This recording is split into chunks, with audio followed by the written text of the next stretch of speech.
Assalamualaikum warahmatullahi wabarakatuh. Waalaikumsalam warahmatullahi wabarakatuh.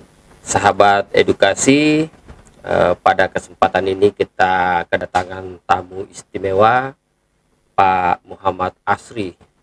Beliau ini adalah praktisi pendidikan yang tentu sudah memiliki banyak pengalaman baik sebagai guru maupun sebagai peneliti dalam dunia pendidikan. Ada beberapa hal yang mungkin kita ingin gali terkait dengan bagaimana kondisi real generasi muda sekarang ini. Oh iya, kalau kita mau lihat secara tegas generasi kita pada saat ini, tampak bahwa mereka itu berjalan tidak ada arah. Kemana angin bertiup, maka ke sana generasi muda kita itu beranjak. Kita memiliki generasi yang sangat rapuh yang ada pada saat ini, dalam hal mana dia tidak berdiri di atas kakinya sendiri, tapi dia dikendalikan oleh pihak eksternal di luar dari dirinya. Semua itu terjadi karena mentalitas yang dimiliki oleh generasi muda kita sangat rapuh, dan mereka itu tidak siap memasuki kehidupan yang ada pada masa yang akan datang. Itu dominasi yang bisa kita lihat. Yang pasti untuk generasi kita yang ada saat ini kelihatannya adalah kepastiannya itu adalah ketidakpastian masa depan. Ketidakpastian ya. Miliki. Ya. Jadi poinnya adalah tidak ada arah yang jelas ini ya. Bahwa apa fakta yang meyakinkan bahwa cara tersebut yang terbaik bisa kita lakukan. Ya, oke. Jadi tadi anak-anak itu kita bawa untuk bisa berbasis produksi, dan semua mata pelajaran yang ada itu terlibat untuk membangun anak itu menghasilkan satu produksi. Yang satu produksi ini nantinya lah yang akan dia bawa keluar untuk bisa menjadi profesi dia di dalam hidupnya. Nah, karena di dalam kenyataan sehari-hari tidak ada orang yang pilot sekaligus dia bisa sebagai kapten, atau tidak ada orang yang kerjanya tukang senso pohon Ya. sekaligus dia sebagai tukang bor atau tukang menghaluskan kayu. Tidak ada manusia yang bisa seperti itu. Sementara pendidikan kita selama ini selalu memberikannya itu sedikit-sedikit dari sana. Makanya kita tidak menjadi profesional. Artinya tidak dalam. Pak Asri ingin mengatakan bahwa satu orang cukup fokus pada satu bidang keterampilan saja. Satu orang fokus pada satu bidang keterampilan, dan itu dimulai dari satuan pendidikan. Ya. Nah, kekeliruan yang ada di satuan pendidikan itu selama ini dengan ujian nasional ya. Anak-anak yang memiliki perbedaan karakteristik, perbedaan potensi dipaksa untuk tamat dengan satu kompetensi yang sama. Dosa besar sistem pendidikan yang ada. Harusnya yang kita lakukan adalah, meskipun anak-anak itu berada di dalam satu kelas, mereka ditumbuhkan anak-anak tersebut sesuai dengan potensi yang dimilikinya. Ki Hajar Dewantara sudah sangat baik memberikan ilustrasi dahulu, yakni dia melihat peserta didik itu seperti petani dan padi.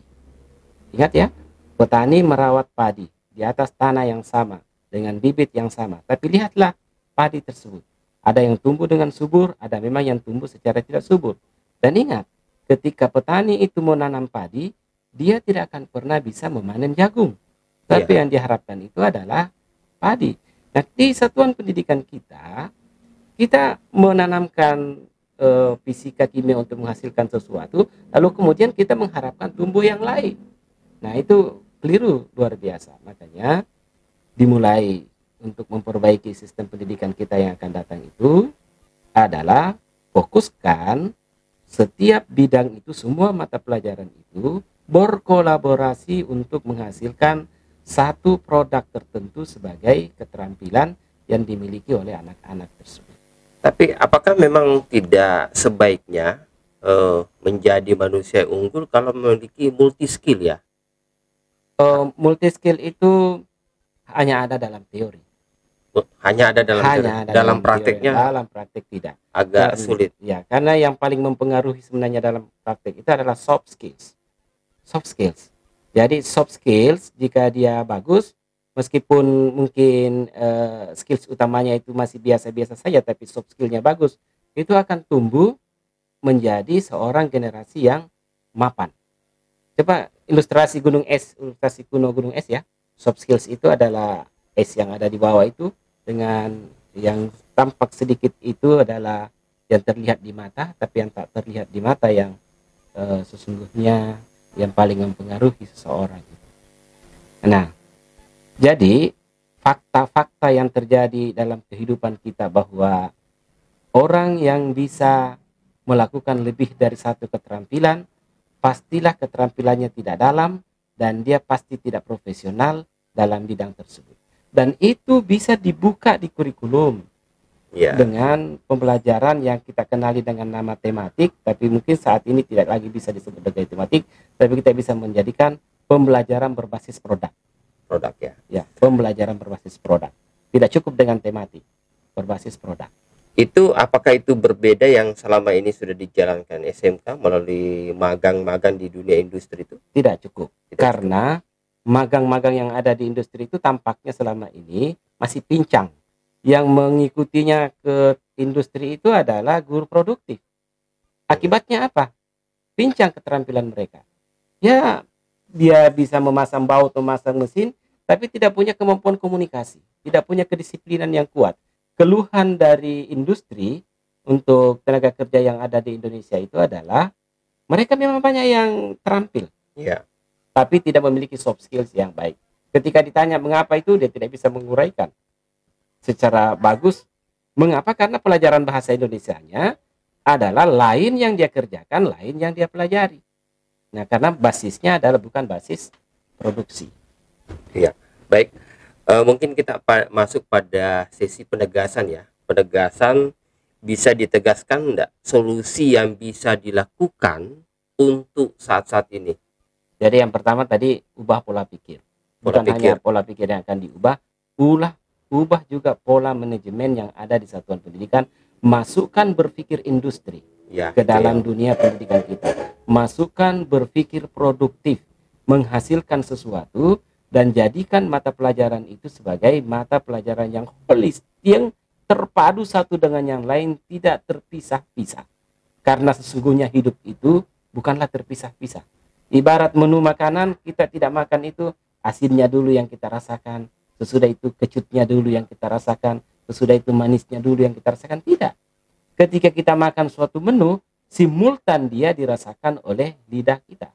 Maka ketika kita masuk di dalam kehidupan, simultan pula semua itu dirasakan di dalam hidup. Maka manajemen pendidikannya janganlah dibuat parsial-parsial, buatlah dia sebagai simultan. Jadi poinnya di sini bahwa hadirkan industri dalam dunia pendidikan ya. Hadirkan, bukan hanya industri, berpikir industri. Berpikir industri. Ya, berpikir produk. Apakah ini senada yang disampaikan Dirjen Vokasi yang baru bahwa perkawinan antara dunia pendidikan dengan dunia vokasi harus terjadi, bukan sekedar berpacaran saja? Ya, jadi dan itu perkawinannya itu bukan perkawinan sepihak. Cinta antara keduanya itu harus balancing. Dan yang disebut dengan balancing itu adalah seluruh stakeholder yang ada di satuan pendidikan ini mencintai industri. Bukan hanya guru produktif yang mencintai industri, tapi semuanya mencintai industri. Jadi tidak ada unsur paksaan di sini. Tidak ada. Jadi mereka saling membutuhkan satu dengan yang lain. Oke, baik. Baik, Pak Asri, dari tadi sudah kita banyak-banyak bahas soal masalah sampai kepada solusi. Mungkin closing statement dari diskusi kita pada malam hari ini saya persilakan. Jadikan hidup menjadi bermakna. Selalu tindakan yang kita lakukan itu adalah tindakan bermakna. Bermakna pada diri dan bermakna pada orang lain. Bermakna pada kemaslahatan masyarakat kita. Jadi tindak tanduk kita itu adalah tindak tanduk yang memiliki makna. Yang dalam hal mana orang merasa diri terlahir dan merasa diri menciptakan sesuatu hal yang baru di dalam hidupnya. Jika terus-menerus dia melakukan pola hidupnya secara bermakna. Jadi jadikan semua tindakan adalah tindakan yang bermakna. Saya kira itu sederhana. Jadi poinnya adalah hidup lebih bermakna. Ya. Baik, sahabat edukasi, demikian wawancara kita dengan Pak Asri, pemerhati pendidikan, banyak bercerita soal masalah-masalah pengembangan generasi ke depan, yakni kurangnya kompetensi, dan di mana dihadirkan solusi-solusi konkret. Menurut saya yang pertama adalah mengubah pola pikir, kemudian pengelolaan pendidikan harus ditata lagi, kemudian industri harus betul-betul hubungannya mesra, bila perlu sampai pada tingkat perkawinan. Baik, sahabat edukasi, semoga diskusi kita pada malam hari ini ada manfaatnya untuk kita bagaimana menata diri lebih baik ke depannya. Demikian dari saya. Wassalamualaikum warahmatullahi Waalaikumsalam wabarakatuh. warahmatullahi